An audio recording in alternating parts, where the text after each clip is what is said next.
picture love. So imagine your friends, your family. So when you think of family, does anyone come to mind? It's still my mom. So let's check the idea of feeling shame. So how would you put a feeling of shame, something to do with mom? I think it's still like and all Yeah. that. The body always prefers safety and familiarity, even if it's bad, even if it's miserable, because you got through it. It only cares about survival. So it's like, well, we survived that. Whereas if you've never had the experience of acceptance or a loving relationship, the nervous system that's like, I don't know, like that, what if it kills us? Like it's not rational, but that's just how we evolve.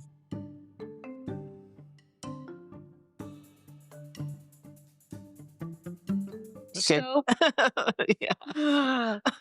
thank you for coming. It's really glad that Kim can come. And could you introduce herself? I mean, well, I started first as a chiropractor because I thought that as far as like doctors or that kind of health practitioner goes, I felt like chiropractors seems like they had the most freedom.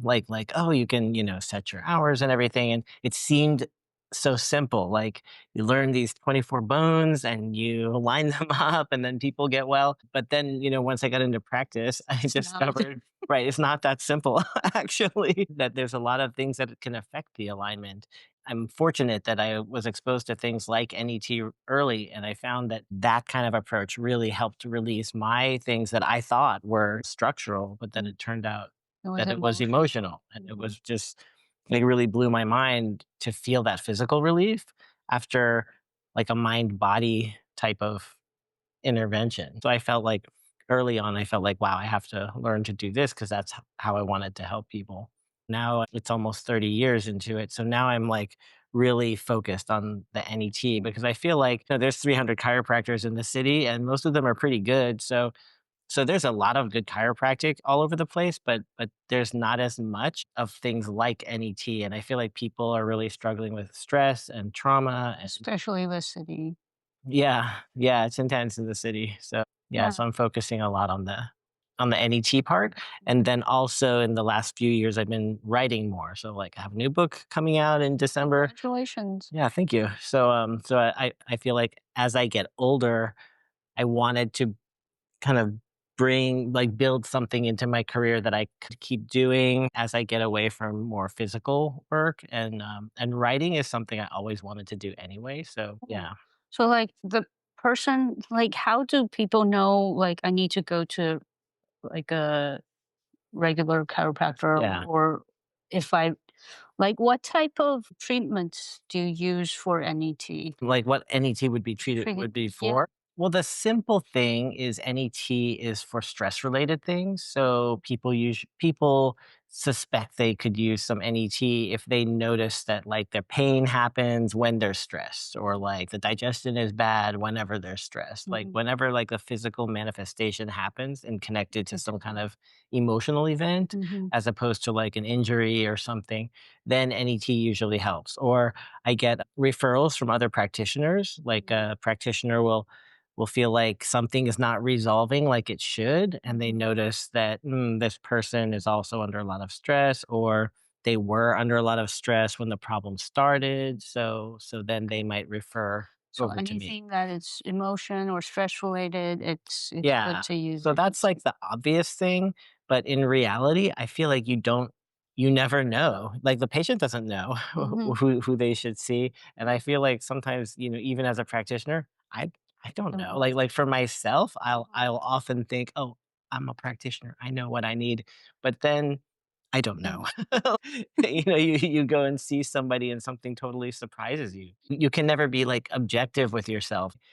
Ideally, in a perfect world, everybody, I think, has kind of a rotation. Like, everybody sees an acupuncturist sometimes and a Exactly. chiropractor sometimes, like, Yeah. because just to get that little check-in and that different perspective on their health. So, What was like the most surprise case that I think the most surprising ones are the ones where they don't even tell me what's happening until, like, after. Like this woman, I remember she came in for, like, foot problems. So, we were doing a lot of work with her feet and, doing some NET, and some emotions came up. And then later, she Facebook messaged me, "Oh, Dr. Kim, I'll never forget, how much you helped me with my stomach stuff." And I was like, what stomach stuff? Like, I kind of was like, "What?" And I, looked at the notes and I didn't see anything, and she didn't say anything, and she's like, "Oh, I never told you because I didn't think it could help, but I used to have stomach acid and trouble with digestion, and it was so sensitive." Like, she's like, "Nothing ever helped, but after we started doing NET, my stomach problem went away and it didn't come back." And I was like, "What?" Or another patient, again, we're working on something else, back pain, shoulder pain, like something there. And then she was really excited one day and came in and was like, "Oh, Dr. Kim, I didn't gag when I brushed my teeth." And I'm like, what are you talking about?"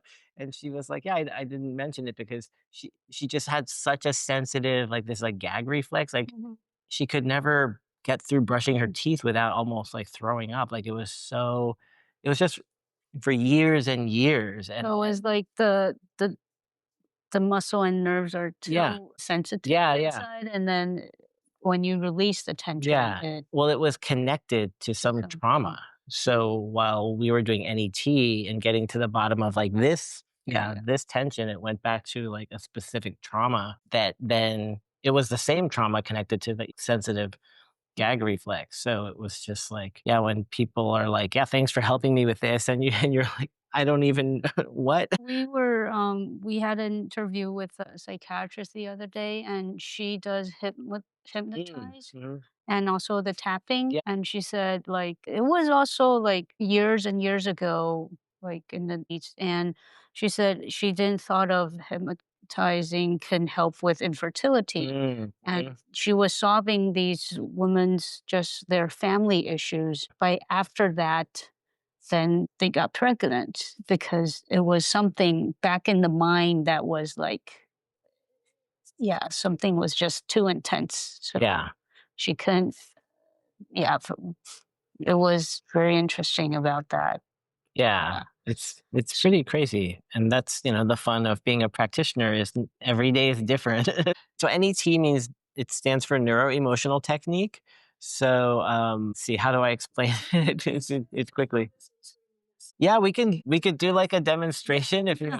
you're being like put on the spot. So Okay. the one of the main tools that we use in NET Mhm. is the muscle test. So muscle testing is basically it's like our low tech biofeedback. So we're using it to gauge where basically check to see like where is the nervous system at. So we're gonna start to first we just get like a baseline, see like what's your kind of normal, Mhm. and then we present some type of a stress, some type of a problem. So it can be a body Mhm. area. So if you're having like a pain or tightness or somewhere in your body, Mhm. we could start there. Mhm. So do you have a Yeah, body or? my hip, Mhm, my groin area, like, mhm, I can't close it in. It's like it's pinched. Like, the day right after I landed in mhm. LA, this started. Oh, wow. Yeah, so that's a good clue because it sounds like, It could be. I didn't do anything, but that was a big move. I'm not sure if there's, like, the bone alignment, but Yeah, also it could be a lot of stress, so, okay. yeah. Yeah, that would be a good one. So go ahead and hold this one. I'm gonna push here, and you Mhm. just hold steady. I'm just checking what your, like, normal muscle feels like, Mhm. and then I'm gonna touch between your eyes and keep holding here, keep holding. So, is that water? Yes. I would go drink a little bit of water. And keep holding here, keep holding. Yeah, Mm, that feels better because you were testing a little bit dehydrated. So go ahead and hold where you feel like the tightness. And so hold here, and then I'm going to touch your forehead. Hold. So hold. So this is like your normal baseline, but when I touch here, hold. We lose some strength there. So these are the emotional points. So mhm, since it changed, that means that there's some kind of stressor there. So whenever there's stress in the body, it's usually basically two things in life that can cause stress in the body, two main things. So it's usually either love or money. So mhm, love means like all the It's the world of people, relationships, friends, family. Mhm. Yep. And then the other one is money, which is all the material things in life, money, job, career, finance. So the money side tests pretty stable, but Mm. picture love, which is family, friends. So when you think of family, does anyone come to mind? It's still my mom. So picture your mom. Yeah, so mom. So let's check the idea of feeling shame and your feeling. So relax. So how would you put a feeling of shame, something to do with mom? I think it's still like and all Yeah, that. yeah. Yeah. Yep. So picture that shame feeling. Yeah, there it is. So you're going to go ahead and take this hand and go around and hold one finger here and this one on the forehead. And you're just going to breathe nice and deep and just stay with that shame feeling. And you're just going to keep that feeling until it fades a bit or becomes hard to focus on. Good. So now we're getting a stronger test, Mhm. whether we do this or not. Mhm. So that means we cleared like one layer off of Mhm. that. So I don't know if it feels any different when you It move it. it's like slightly change a bit. Yeah. It's not as hard as it was. Yeah. So it's a little shifted. Yeah. Mhm. So that's an example of what's called the 2 minute version of NET where we just go really like focus So on a specific thing and just like clear the most recent piece of it. So if we wanted to expand it further, then we would have done some more muscle testing and gone back in time and try to find the earliest time in life where there was that same feeling of shame Mhm. of having to like reveal something about yourself to someone. I saw, like, on YouTube, they're, like, from Mhm. 10 to Yeah, yep, 20, yeah, yeah, yeah, yeah, and then 10 to 15, yeah, and then 11 years old, 12 yes. years old, something like that. Yeah, Yeah. yeah, so you can use the process to go, deeper, deeper, deeper, deeper, and then when you find the earliest one, right, clear that one. So then whenever and then, depending on the plan or the problem, it can expand from there. So, for example, if this is a big kind of recurring theme for you that comes up in a lot of the work you do, a lot of stress with mom, then there's other ways we can access it. The one example would be like holding your arm and saying something like, I'm okay with mom, and then we muscle test. And then if it goes weak, it means that even that idea triggers like a stress response in the body. So then we would use NET to help settle it down so that your body can just be more relaxed with the concept of mom, regardless of if she's accepting, not accepting, like your body can be grounded. And like with the hips, so a lot of times emotionally, it's about moving forward in life or stepping forward to the next thing. Since it's testing stronger just by holding it, you could also muscle test by putting it into the stressful position and muscle testing and seeing if something comes up or standing and doing a range of motion and muscle testing or holding one hand on your like back where the Mhm. nerve to the hip goes Mhm. and see if Mhm. this one connects. So there's all different ways you can access and see if there's an emotional thing that comes up. So a lot of times in the beginning of the therapeutic process with NET, it's like whack-a-mole because it's like, oh, here's one, here. It seems like random triggers, but then as you open them up and see where is it coming from, what's the feeling, usually a common theme starts to emerge. It's like, wow, all of these are about mom, or wow, all of these are about self-worth, or like some kind of pattern. So when you see the pattern, then you can go back and focus on the pattern, and Mhm. then the body will naturally heal the things along the line. Yeah, but Very NET is it's very gentle, it's pretty non-invasive, but it goes direct to yeah. what it is. It's kind of like that game 20 questions. You start big and then go small. So it's like we started love, it's all the people, relationships, it's this whole world, and then money, it's a whole material world. So you start like this or this, and then okay, it's here. So then okay, within this one, there's friends, family, partner, and it went to family, and then family is like, okay, it's usually a mom and a dad. So you start, and then it gets like narrow and narrow. And then depending on we were on this point, Mhm. which with NET it goes to like governing vessel, conception vessel. So the feelings that go with that is going to be like shame, arrogance, false pride. So it's just like a narrowing down. So depending on like what point it goes to, that determines what emotions we start to, and we just follow the muscle test. So Mhm. I like NET because it can take a complicated thing, but it's a simple protocol. So it's not dependent on like my powers of intuition or anything. It's a protocol. It's like here's the steps, follow these steps. The breathing is important. So you're breathing slowly. So slow breathing is another thing that tells the body that it's safe. So it's mixing like safety physiology combined with touching the points, combined with imagining the trauma or the stressful event. It's the combination that then like settles it down. So what it does is it helps your body just be more relaxed when it's faced with the trigger. So, I have a similar mom, so I've had a lot of NET on mom stuff. So even though mom is still mom, like we still have conflict, I don't feel the same way in my body that I used to. Like I can be around her and feel more grounded in myself and not just like I'm 2 years old and I'm, jumpy or scared or whatever. So even though there's still stress, in the relationship, I don't take it on physically like I used to. Like I used to, always have a headache or get a like migraine trigger easily, or I just feel like get sick all of a sudden, but it wasn't real sick. It was like just emotional sick, I think. Having all the symptoms, So it used to be really intense.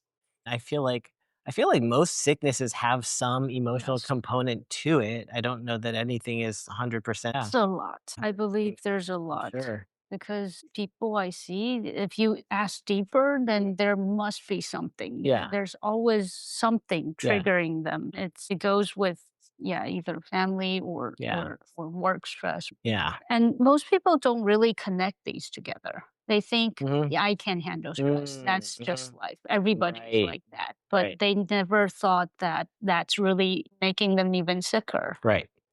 Yeah, like with your patients, Mm.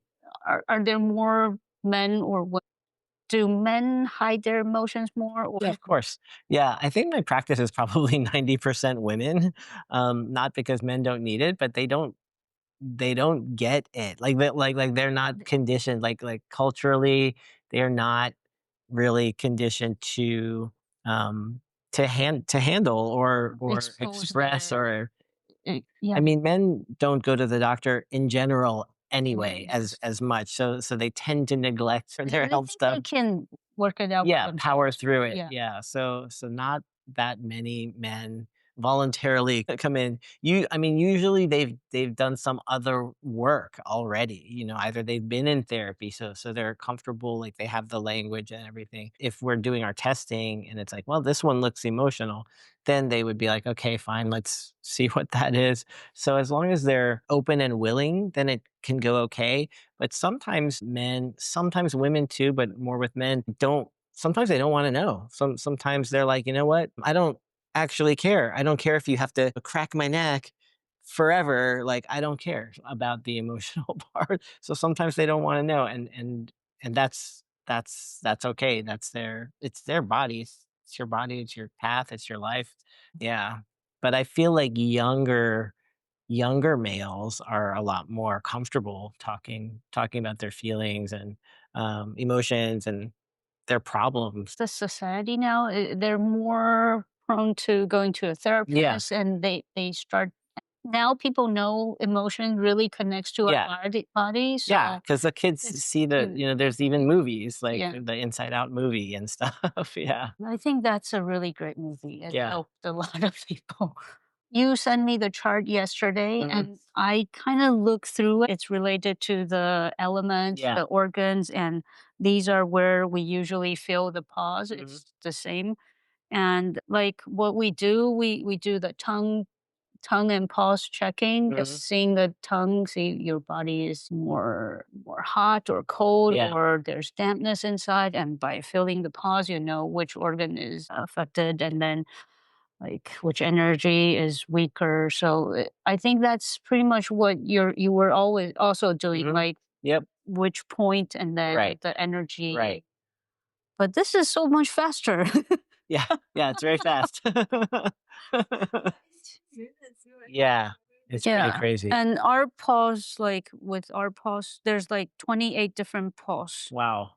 like with 6 organs Mm, and with different the shape of the pause, yeah, the deepness, the intention, the tensions, yeah, and that will tell us like is there like, "Oh, you're pregnant. You're having a baby boy." yeah. It's a bit different, but we'll know like you're having you might have like some sort of digestion problem, and it might be you're having constipation or something like Mhm, that. Yeah. So we go through that and then to find like yeah. what's the root of the problem. Yeah. But I'm I'm always amazed that acupuncturists can really feel all those, like, subtleties in the pulses, like, "Oh my god." But It's I'm crazy. also this is just a 2 minutes, but if they have, like, a deeper trauma Mhm. or something, how many treatments do they need? Or usually, If like, it's how's the deeper, like, on the average, I've found it takes about 5 sessions of about, like, roughly 40, 45 minutes or so. That's the average, and the way it usually goes is, like, that first session is really like that whack-a-mole, like, "Oh, here's one, here's one." It's like this patting out the fires, and then as you're moving on, the second one is like it's like, "Okay, now we're finding a theme," and then you're, like, focusing on the theme, and then you're, like, kinda going over the hump. So as you get over to like that, like, 4th visit or so, it's like you're not finding as many problems. So it's testing a lot cleaner. mhm, So then as we like get over it, then instead of like focusing on the problem, we focus on the positive thing that they want. So building the resilience so that when a problem hits, they just kind of can like flow with it instead of like going down. So that's the average. And mhm. in the research, there's some like fMRI research with NET. That's about how many visits they found to the average was about 5. In the research, it was like 5 one-hour sessions, but Mhm. that's like the average for like a focused, like a big thing. And after the treatments, how do they maintain that? Or is there Um, anything they so need if to if it was really from an old thing, like it's just the old thing, they don't have to do anything. It's just done. it's just So you just acknowledge it's a lot harder if there's, like, ongoing trauma, like, if they're right now in an abusive relationship or right now, like, that's you can't just, like, fix that. But if life is life is life, it's pretty good, it's alright. But this unresolved stuff in the past, that can definitely be better. just like there's a bug inside and they just need to debug that Kind program of, and then yeah. it's gone. Yeah, it's like the body, there's a part of the brain that thinks that threat is still happening, and it thinks it needs to keep responding, protecting you. Your body always thinks it's doing the best it can for you, so it always thinks it's helping you, protecting you, so any T helps to let it know, "Thank you, that's not happening anymore, I don't need that." Yeah. Mhm. For example, let's say there's a pattern of, um like fear. So in the beginning, we might work on clearing the fear response, like, picture the fear or clearing it. So then as we clear over, the positive opposite side of that would be feeling courageous. So like saying like I'm okay being brave or I can feel safe. I'm strong enough or I can be supported. Like what's the positive what would it look like if you didn't have that negative? It would be, the positive side. So if somebody is clearing like rejection, like feeling unlovable or nobody loves me, nobody wants me, nobody likes me, then the positive side would be I am lovable, I do have friends, like people I am valuable to society or So so it's more of like telling yourself that you are good or you are it's okay. not just telling yourself, it's making sure your nervous system Mhm. is at peace with that, Okay. like feels good with that, because sometimes people will just do affirmations like I am good enough, I'm a winner, I'm valuable, I'm worthy, but then their body is doing like a like it's a stress response. So then it means your nervous system is Yes. really gonna push it away. It doesn't want it because for some reason it's creating a stress. So if that's happening, then we would wanna, with the process, figure out, well, why is that happening? And then clear it so that when you say, yeah, I am good enough, I'm lovable, that your body can be relaxed and then allow it to come in instead of like unconsciously push it away. Mm. Yeah. And the body always prefers safety and familiarity. So if you're familiar with something, if you're used to something, it's gonna always go that way, even if it's bad, even if it's miserable, it prefers familiar because you got through it. So your body feels like, well, it only cares about survival. So it's like, well, we survived that. I know how to survive that. Sure, let's keep doing it. Whereas if you've never had the experience of, acceptance or a loving relationship or whatever, then there's a part of the nervous system that's like, I don't know, like that might what if it kills us? Like it's not rational, but that's just how we evolve, you Does know? does NET help with like addictions, like quit smoking Yeah, it can. I mean, like every addiction is like different. sugar? Like, can it tell your body like because you said it's Mhm, used to what it's mhm. comfortable. Like Yeah, I'm comfortable with having some dessert afterward. right. Can I tell my body like I don't need it? And Yeah, NET is a tool among tools. So there's never like one magic thing that fixes everything. It's just a tool. So in combination with a lifestyle modification, peer support, whatever, yeah, of course, NET will make a huge difference because then you can do either the muscle testing on the statements, like I'm okay without the sugar or without the cigarette, or I'm okay without the alcohol, like seeing like is your body lined up with that idea? So NET can help that. Sometimes you'll think it's going to be a hard one, like, "Ugh, I don't know about this one." And then it turns out easy. And then yeah. sometimes it's like, oh, this seems simple, but it's not. So you never know. Yeah, you just never know. Yes. Yeah. I feel like the sometimes the hardest you feel like it's the easiest. Yeah, And it just surprises me. It's like, yeah. never thought that I can treat this. And then they send all their hard friends to you and you're like, "Wow, yeah, they're not all gonna be easy." Like, it's hard to live up to your hype then when they're telling everybody that you fixed it so fast. When I was first in practice, just starting, this guy came in and he had a neck problem. He had had it for a long time, and I think I adjusted him once and it fixed it. So for years, he kept sending people in and he told everybody, "Oh, Doctor Kim can fix you in one adjustment." And I don't think that ever happened again. That was like a one-time miracle. Like you said with the like in the beginning, it's like whack-a-mole. It's pretty much like TFM. It's the same Yeah, kind. If it's sometimes we can really do it at just one treatment, but most of the time it needs like a series. yeah, Because your body didn't have this in one night. We can't fix that with one treatment. yeah, yeah, and just modern life, it's so much input to the body. Yeah. It's like, it's chemical, emotional, electromagnetic, like it's a lot Mm, for the body. true. Yeah. About the after your afterlife Oh, thing. yeah. So my newer project is called After a Wife. So that's where I'm helping people do living funerals, which is basically putting together kind of a funeral experience for people before they really need it. So How did you come up with this? I came up with it's so weird. Like I've kind of always wanted to do that kind of thing. It's kind of like being drawn to that like end of life, like transitional time kind of focus. I mean, I grew up super, super Catholic, so I feel like Catholics have kind of a death focus in a certain way. So maybe that's where it started. But dramatic ritual kind of experience can be really powerful. But in our mainstream culture, it doesn't really exist. So I thought it would be nice to give people the opportunity to go through like that kind of like dramatic ritual without having to join a cult or get Yeah. religious or anything, but to kind of explore that because death is such a important part of life. And I feel like we avoid it so much that it's such a shit show.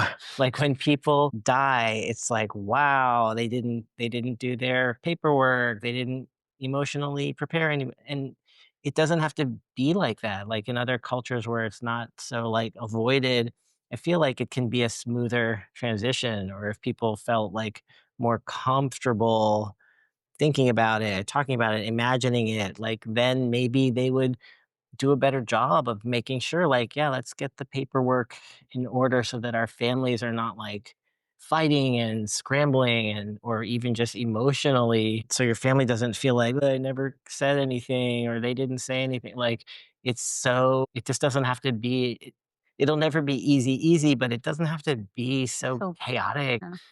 awful like it is. And since I have a temple in my backyard in Sacramento, I thought, why not like use it for this like bigger service to the community instead of I've always been very compartmentalized. Like, well, my practice clientele doesn't have to know anything about what I do here in my spiritual life, and these people don't have to know anything about Yeah. this. And I just want to live a more integrated life. And I think everybody wants to live a more integrated Yes. life.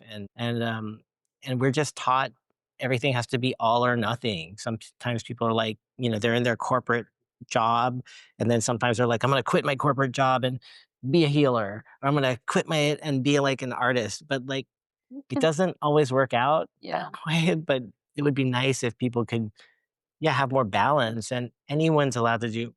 You said it doesn't need to be a funeral for someone's dead. It's even when Oh it's yeah, like a habit yeah, or something you want to say goodbye to. I think exactly. that is something that's really nice. Yeah. Yeah, Yeah. because you can honor things, like, even I'm writing a book right now too about, like, grieving gender transition, so sometimes even, like, your old self, you didn't feel like being that person forever. It doesn't mean you hate them or they're awful and you just never talk about them again, their dead name and everything. You can you can still honor that person, and then you're allowed to have grief and go through a process and still move on to the Yeah, new thing. because grieving process is very important. Mhm. Um, like in the Taiwanese tradition, after someone died, they go through a 7 plus 7, like 49 days Mm, of like the whole grieving and process and a lot of ceremonies. And I was there for the first 7 days with my uncle when my grandmother passed away. mm. And with that 7 days, we still treat her like she was still there. At like her casket is there, and we have like they're like the tradition Taiwanese the rituals. Mhm. So we have like an incense, and then like ama is like grandmother, wake up. This is need to like use a towel, like come get up and then wash your face and then brush your teeth, and then we'll bring Oh, like wow. breakfast and then like dinner. And before my grandmother passed away, she's like, don't give me vegetarian food when I die. I Aw. want like normal. Yeah. Or like the traditional, they'll have like just vegetarian. So I just go by because we're in Tainan. That's where all the nice like snack foods, street foods are. So I go to get whatever she liked when she Yeah, was still alive, and yeah. then like this is what you like, and then like the soup, the Mm, noodles. mhm. The neighbors come, and then we'll do like the folding paper money Yeah, thing, and then even though I'm Christian, with that 7 days, it helps to make me, process yeah, grief, yeah, and everybody comes and then say good things about my grandmother, and then we talk about what she was like, and that is so yeah, important. yeah, yeah, that's really missing in American culture is like, ugh, you know? It's not only helping that you still remember this person, it really helps the person that are still there Yeah, to yeah, do that inside your heart. yeah, 100%. Yep, Yeah. yeah. What I find that surprised me is, a lot of times if they're not actively dying, if they're not, like, sick, like, at the end, a lot of times their friends don't wanna participate. Yeah, they're like, "Ugh," they're like, "Why? Are you sick?" Like, it because it brings up their issues about Oh, death or, like, wanting to avoid it, like, just like, oh, mm, it just brought up something for them that they didn't wanna participate even though they're not the central figure. Yeah, I listen to near-death experience podcasts all the time. I find it really relaxing. oh, I really love it because what I love about near-death experience podcasts is, like you hear from all different kind of people, so it's all, like, ages, walks of life. They all die different ways. Sometimes it's car accident, sometimes it's a sickness, a drug overdose, whatever. But the universal thing is like no matter who they are, how they died, it just doesn't matter. They always pop out somewhere where they're met with like usually just love. They're just surrounded with love and this like non-judgment. And like even the ones that go through like, the life review process, where they see all the, all the mistakes they made, they always say like even then it never feels like judgment or like you're bad. It just feels like you're still loved. It's just like it just feels like you're reviewing like a lesson, like, "Oh, what did you learn? Oh, what did you learn in school today?" It just doesn't matter. It doesn't matter what their religion was. It doesn't matter. It doesn't matter. So, it's just relaxing to just hear it so many times, and all those people that come back, none of them are afraid. Being dead is really that scary. I don't worry about it at all anymore. Yeah. I Just think it'll be fun. and just live every day the Yeah. best. Well, thank you for inviting me. Well, it was really interesting having you here, and I'm really happy that you shared so much and I learned so much. Would you want to try like some acupuncture? No. Clear up. Do you get any pain when I press down here? Um, It's a bit a tight. little bit. So, the points I do, it's called the cheek acupuncture. Mhm. So I don't need to put anything on the body, Okay. just across the cheek and just a few needles. I don't think I've had cheek acupuncture. Before, feel any difference? It feels better, like not as sensitive. I'll leave these for a couple minutes.